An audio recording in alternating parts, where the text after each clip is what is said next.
This video has been brought to you by GXGlow FM, Dubstep Radio.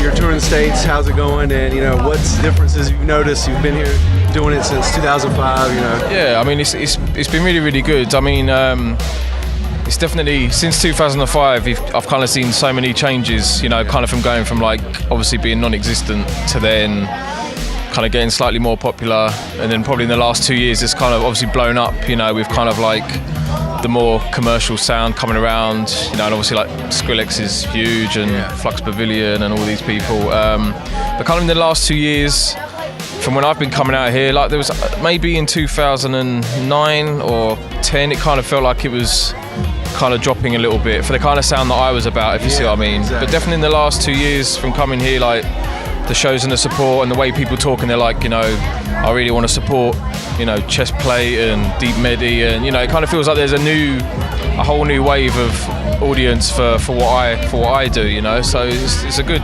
good feeling. It feels like it's definitely kind of moving upwards, if you know what I mean. And I think for the better. Yeah, and I think with any musical genre, it's the commercial side which brings in new audiences, especially in the UK and Europe now. You've got so many young kids coming into our shows, but they've came from listening to those guys, so they're like, well, that's like what gateway it's kind of like, when I was younger, I listened to Guns N' Roses, and then I moved on to Pantera and Metallica. Do you know what I mean? Like, that was Guns N' Roses were my gentle intro into it.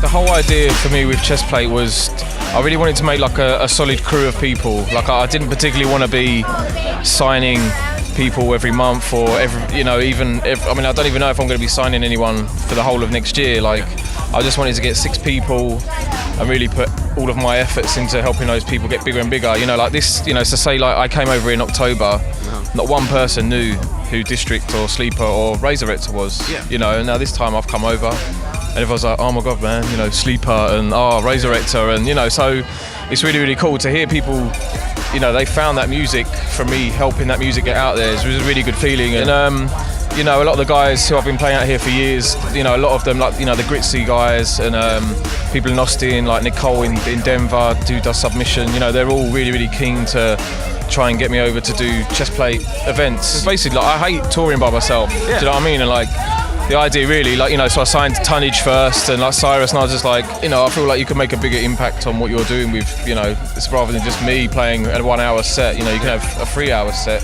of all the different artists playing slightly different angles and really kind of portraying the whole sound, so.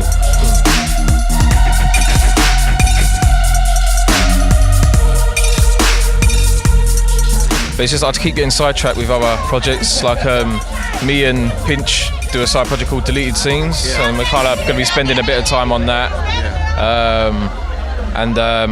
Obviously I do remixes now and then, but definitely like probably in like 2 months' time, my main focus will be the album, and it's going to be probably different tempos as well. So maybe a few vocalists, like the right kind of vocalists. So it should still be.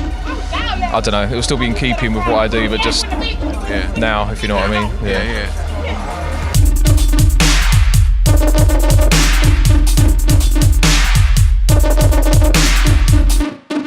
So we're doing like the room of Fabric. We're going to be there for a second time on the 29th of June.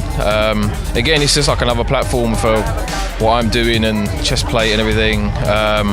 We've also just been taken on by BBC One Extra. For like they do a thing called a Daily Dose of Dubstep, and they're including chest plate in that rotation now. So, but kind of trying to juggle that and helping those things move along. The album is kind of being squeezed in between that, and you hear new things, and the more you play out, the more you see which tunes are more suited for the dance floor and which ones are more, for me, like an album should be full of tunes where, you've got a handful of tunes that are for the dance and then a handful that are for you to just listen to and appreciate, so it's having that balance of everything. And I suppose from doing more shows, you figure out what ones work in the dance and what ones don't,